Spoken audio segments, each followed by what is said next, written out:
అండి హాయ్ అందరికీ good morning.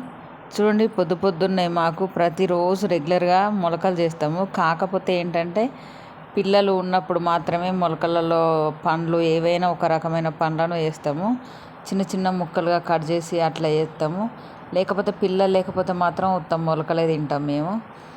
చూడండి మనం ఎందుకంటే ఈ పండ్లు వేసేది పిల్లలకు అవి నావు ఉండకుండా తీయగుంటాయని అట్లయితే పిల్లలు తింటారు అన్నట్టుగా పిల్లలు ఉన్నప్పుడు అయినా పండ్లు ఏ రకమైన పండ్లైనా పర్లేదు వాళ్ళు వేసి కొంచెం అట్లా తింటే పిల్లలు ఇష్టంగా తింటారు. ఇప్పుడు వచ్చే ఆరోగ్య సమస్యలకు మాత్రము ఇవి చాలా అంటే చాలా మంచిదట, ఇమ్యూనిటీ పవర్ ఎక్కువ ఉంటుందట. అందుకోసమని ప్రతి ఇంట్లో వాడండి. ఈ అడ్డమైనవన్నీ అక్కడ ఇక్కడ కొనుక్కొచ్చుకొని తినే బదులు మన ఇంట్లో అవన్నీ ఉంటాయి కదా పప్పు దినుసులు, వాటిని మన ఇంట్లో ఉన్న వరకు పప్పు దినుసులు అయినా కూడా అట్లా మొలకలు చేసుకొని తినండి. పెద్ద పనిలాగా అనుకోకండి వాటిని.